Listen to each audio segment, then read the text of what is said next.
Karena hari ini sudah semakin rusak keyakinan manusia. Anda lihat berapa banyak orang lebih takut kepada manusia dibandingkan kepada Allah Rabbul Alamin. Lebih takut kepada kemiskinan, kefakiran dibandingkan kepada Allah Rabbul Alamin. Apa yang terjadi sekarang, yang kita lihat sekarang, itu bukti bahwa manusia sangat takut kepada manusia, atau manusia sangat takut sekali pada kemiskinan.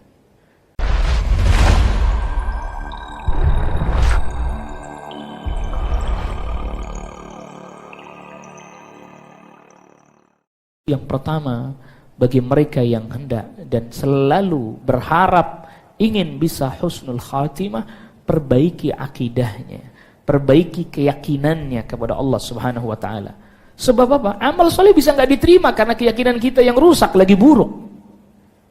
Makanya pernah ditanyakan kepada sahabat Abdullah bin Umar radhiyallahu anhuma, ketika ada orang dari Basrah bertanya kepada sahabat Abdullah bin Umar, di kampung kami ada orang yang baca Quran, salat, puasa, dan seterusnya, sama dengan kami. Tapi satu saja yang berbeda, mereka mengingkari takdir. Apa kata Abdullah bin Umar?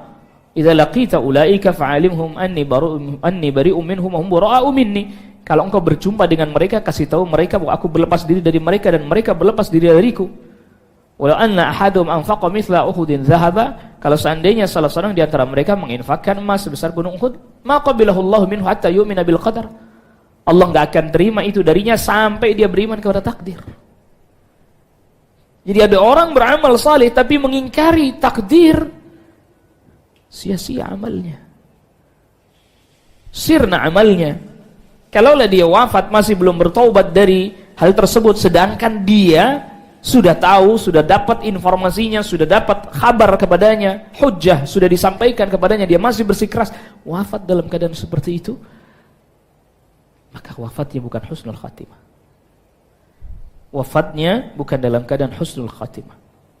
Ini yang pertama. Maka penting sekali, maka para ulama mementingkan betul, memberitahukan kepada kita betul agar kita selalu berusaha untuk memperbaiki keyakinan dan akidah kita. Yang kedua, agar kita kemudian berusaha selalu mengingat akhirat, sehingga kecintaan kita kepada dunia semakin menipis sedikit demi sedikit, bukan hilang sama sekali. Karena memang Allah Subhanahu wa taala jadikan kita kepada hal-hal yang menyenangkan. Zuyyina lin-nas hubbus syahawat minan nisa wal banin wal qanatiril muqantarati minadh dhahabi wal fidda wal khailil musawwamati wal an'ami wal harth, dzalika mata'ul hayatid dunya wallahu 'indahu husnul ma'ab. Dihiasi bagi manusia senang kepada hal-hal yang memang menyenangkan. Punya istri, punya anak, punya harta yang berlimpah, emas, perak, kemudian kuda-kuda yang bagus, lagi indah, sekarang mobil kendaraan. Lalu kemudian hewan ternak, sawah, ladang, itu semuanya kesenangan kehidupan dunia. Semua orang pasti senang akan hal itu. Tapi bagaimana kemudian meminimalisirnya, sehingga kemudian bukan dia yang menguasai kita, bukan dia yang kemudian menguasai diri kita dan hati kita. Ingat kepada akhirat, termasuk ingat kepada kematian. Makanya kita dianjurkan untuk menjenguk orang sakit, agar Anda tahu bagaimana begitu besarnya nikmat kesehatan. Kita diperintahkan untuk bertakziah apabila ada orang muslim yang wafat, ikut mensalati jenazahnya. Kalau memang yang mampu memandikan, mengkafankan, mensalati jenazahnya, menghantarkan ke kuburnya, agar ingat kematian. Maka Rasulullah SAW perkenankan kita untuk ziarah kubur itu supaya fungsi utamanya ingat kematian. Beliau SAW sabdakan, kuntu nahaitukum an ziyaratil kubur. Dulu aku pernah melarang kalian menziarahi kubur, ala fazuruha, sekarang ziarahilah, fa innaha tudzakirukumul akhirah, karena itu mengingatkan kalian kepada akhirat. Kalau misalnya Anda ini dalam kehidupan sehari-hari isinya hanya mendatangi pesta, mendatangi tempat senang-senang dan seterusnya, terus tiap hari seperti itu, jenguk orang sakit tidak pernah, takziah, menyolati jenazah atau menghantarkan jenazah ke kubur enggak pernah, bagaimana hati mau ingat kepada akhirat? Makanya ketika sahabat Utsman bin Affan radhiyallahu an bersama dengan mantan budaknya Hani melewati kuburan, berhenti sejenak lalu kemudian menangis. Berkata Hani kepada Utsman bin Affan, dibacakan kepada Anda tentang surga, tentang neraka, Anda enggak nangis. Anda ketika lihat kuburan ini kenapa menangis? Kata sahabat Utsman bin Affan radhiyallahu an, inna al-qabr awwalu manzilatin min manazilil akhirah. Sesungguhnya kubur ini adalah merupakan tahapan yang pertama menuju tahapan-tahapan akhirat. Faman yanju minhu, siapa orang yang bisa selamat dari kubur ini, fama ba'dahu aisaru min, maka yang selanjutnya akan jauh lebih mudah, ringan baginya. Wa man lam yanju minhu, dan siapa orang yang tidak selamat dari kubur ini, fama ba'dahu asyaddu minhu, maka yang selanjutnya jauh lebih berat lagi. Maka oleh karena itu, mereka orang-orang yang terlampau terpaut hatinya dengan dunianya, bukan berarti tidak aktivitas dunia, tetap aktivitas, tapi hatinya tidak terpaut. Artinya tidak terpaut, dia mudah gunakan hartanya untuk ketaatan, untuk ibadah kepada Allah Subhanahu wa taala. Gak terpaut artinya tidak begitu mencintai sampai masuk ke dalam batinnya, ke dalam hatinya. Sehingga kemudian Anda tahu, seseorang itu akan semakin berat meninggalkan kehidupan dunianya ketika hatinya sangat terpaut dengan dunia. Makin berat, karena apa? Kecintaannya begitu besar. Maka oleh karena itu, sahabat Talhah bin Ubaidillah, ini sahabat yang Rasul sallallahu alaihi wasallam berikan gelar syahidun yamshi ala wajhil ard, syahid yang masih berjalan di muka bumi. Beliau sabdakan itu ketika Talha bin Ubaidillah radhiyallahu anhu masih hidup, karena wafatnya di perang Jamal nanti Talha bin Ubaidillah tahun 36 Hijriah. Beliau juga digelari oleh Rasul sallallahu alaihi wasallam Al-Fayyad atau Al-Jawad, yang sangat dermawan. Apa kata beliau? Sungguh kami pun mendapati dalam hati kami rasa berat untuk mengeluarkan harta untuk bersedekah. Kami merasakan berat sebagaimana orang-orang yang kikir juga berat mengeluarkan hartanya.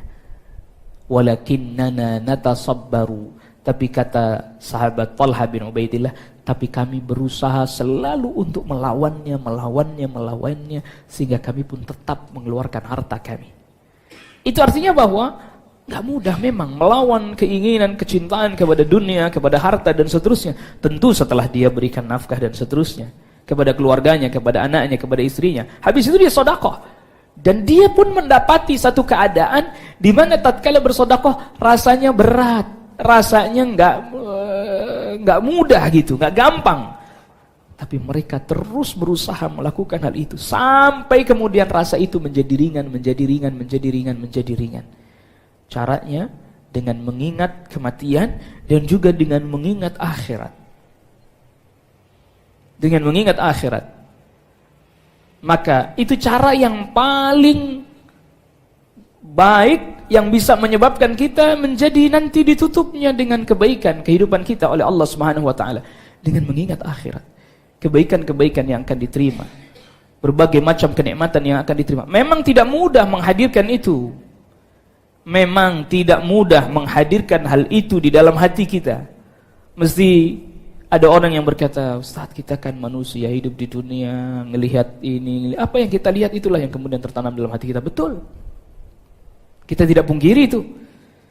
Kita tidak katakan bahwa manusia tidak menyukai hal itu. Tapi kemudian ketika orang semakin mengenal akhirat dan mempelajari akhirat terus menerus, berulang-ulang, maka oleh karena itu perhatikan ketika Allah Subhanahu wa taala di surat-surat yang pendek, Al-Mufassal, surat-surat yang pendek, apalagi yang di juz 30, banyak sekali membicarakan tentang kiamat, membicarakan tentang akhirat, membicarakan tentang surga, membicarakan tentang neraka. Bahkan berulang-ulang, bukan hanya di satu surat saja, tapi di banyak surat, di banyak tempat diingatkan terus. Agar supaya apa? Agar supaya hati manusia begitu rindu kepada tempat tinggalnya yang pertama, yang dahulu sempat ditinggalkan oleh Nabi Adam alaihissalam, yaitu surganya Allah Rabbul Alamin. Jannah, surga yang memang itu ada di akhirat, yang kemudian Allah turunkan Adam alaihissalam ke bumi. Dan itu yang lebih kuat dari penjelasan para ulama tafsir, yang kemudian diberitahukan kepada anak cucunya. Sehingga kemudian agar kita berusaha memperbaiki diri agar bisa pulang ke kampung halaman yang sebenarnya, yaitu akhirat, yaitu surganya Allah Rabbul Alamin, kampung halaman yang sebenarnya itu, tempat tinggal yang sebenarnya itu, Darussalam, tempat keselamatan, gak ada kesusahan, gak ada kepayahan, gak ada kecapean, tidak ada kotoran, gak ada najis, semuanya isinya kenikmatan dan kebahagiaan. Itu tempat yang sebenarnya, bukan di sini. Sehingga kemudian kita menjadi semakin berat. Mati itu menjadi sesuatu yang sangat berat buat kita. Kenapa? Karena terlampau terpaut dengan tempat persinggahan. Bukannya terpaut hatinya dengan tempat yang semestinya itu menjadi tujuan. Sehingga perpisahan dengan tempat persinggahan, yaitu dunia ini, kehidupan yang sementara ini, jadi makin berat. Berapa banyak orang yang ketika menjelang wafatnya, bahkan dalam keadaan sakit yang begitu terpuruk, yang dia ingat hartanya. Mali, mali, hartaku, hartaku, hartaku, hartaku. Waliyadzubillah, wa nasallallahu alaihi. Padahal dia telah di ujung dari kehidupannya, tapi yang dia ingat hartanya, hartanya, hartanya, hartanya, hartanya, hartanya. Padahal Rasul sallallahu alaihi wasallam sabdakan, hartanya apa yang dia makan lalu kemudian sirna habis, apa yang dia pakai lalu kemudian pakaian itu pun menjadi usang, dan apa yang dia sedekahkan, yang dia infakkan, yang itu nanti dia akan ambil bagiannya dengan berbagai macam lipat ganda yang telah Allah berikan nanti di akhirat. Kemudian selanjutnya, di antara sebab seseorang dia bisa mendapatkan husnul khatimah, ya dia berusaha untuk terus menerus menjaga diri dalam ketaatan. Mohon pertolongan kepada Allah Subhanahu wa taala agar terus dijaga dalam kehidupannya bisa menunaikan ketaatan. Jangan dibiasakan kemaksiatan tidak ditinggalkan. Sebenarnya tadi khawatir Allah menyingkap, membuka aib kita menjelang kehidupan kita sedangkan kita sedang berbuat kemaksiatan. Atau bisa jadi kita sedang tidak berbuat kemaksiatan tapi kemudian kita mengucapkan perkataan waliyadzubillah. Kita mengucapkan perkataan-perkataan yang perkataan itu menjelaskan tentang kebiasaan waktu kita berbuat maksiat. Al-Imam Al-Zahabi menjelaskan, ada beberapa kisah beliau kisahkan, ceritakan. Ada orang yang dia itu minum khamar. Ketika wafat dia tidak sedang dalam keadaan minum khamar. Namun di penghujung kehidupannya, perkataan yang dia ucapkan, dia menyebut-nyebut khamar. Dia meminta untuk disuguhkan pada dirinya khamar.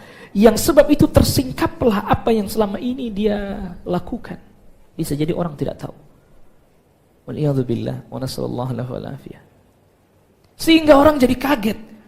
Ini orang menjelang wafatnya malah minta khamar, khamar, khamar, khamar. Bukannya dia ucapkan kalimat tauhid la ilaha illallah, tapi dia meminta supaya didatangkan khamar. Asallallahu alaihi. Bahkan Al-Imam Zahabi juga membawakan kisah lain. Kisah di mana ada orang yang senangnya main catur.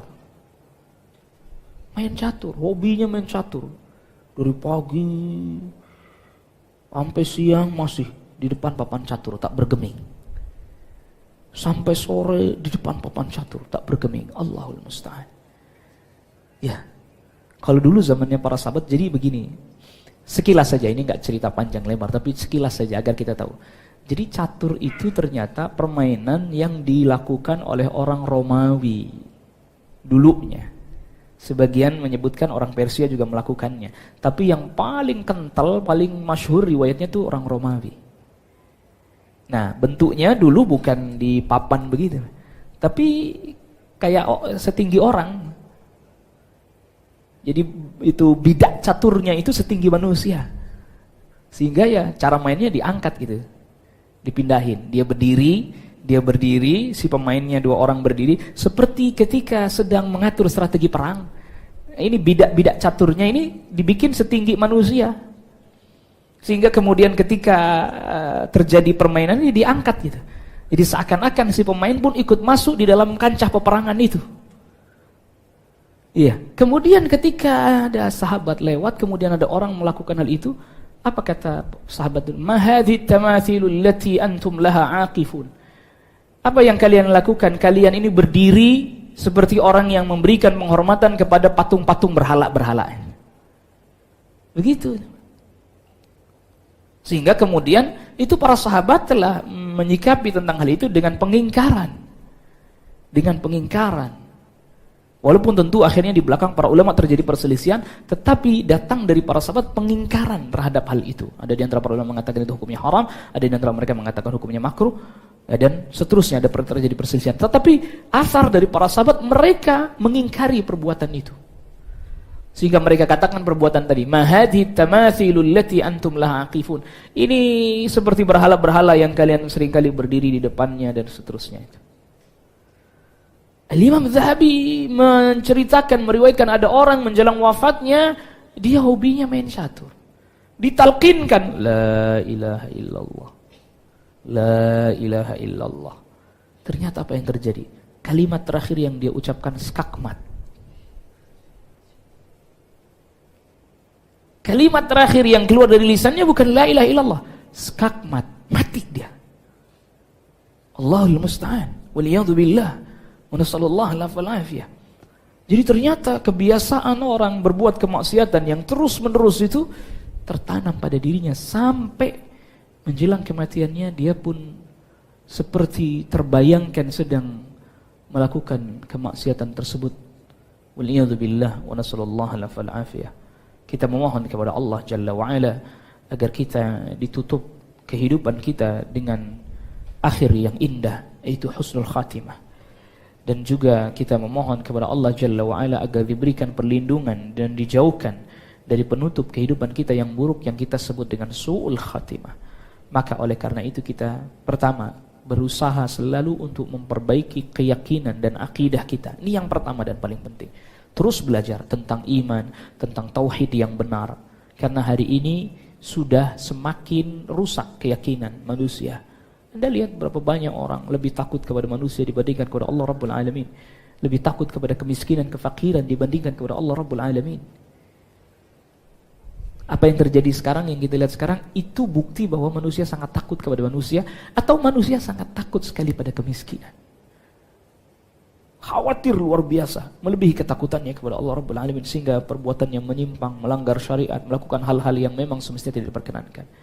Yang kedua, kita harus terus belajar, berusaha semaksimal mungkin, seoptimal mungkin untuk tidak menjadikan dunia yang menyengkeram dan menguasai hati kita. Dia tetap kita butuhkan hanya untuk sebagai sarana untuk menuju kepada ke akhirat, jangan sampai dia dijadikan sebagai tujuan. Dan yang ketiga, berusaha kita untuk terus-menerus menjauhi kemaksiatan, menjauhi keburukan. Karena khawatir kita ditutup dalam keadaan berbuat maksiat, atau ketika ditutup ternyata lisan kita mengucapkan perkataan yang terakhir adalah perkataan terkait dengan kemaksiatan yang biasa kita lakukan. Bukannya justru ditutup dengan kebaikan, dengan kalimat tauhid la ilaha illallah, kalimat yang begitu utama, kalimat yang begitu mulia, kalimat yang begitu agung, yang para nabi dan rasul alaihi wassalatu wassalam ajma'in mereka berwasiat kepada anak-anak mereka dengan kalimat ini. Dan semoga Allah Rabbul Alamin memberikan kepada kita kemampuan untuk bisa mengucapkan kalimat ini sebagai kalimat terakhir yang kita ucapkan sebelum kita wafat. Wallahu ta'ala a'la wa alam.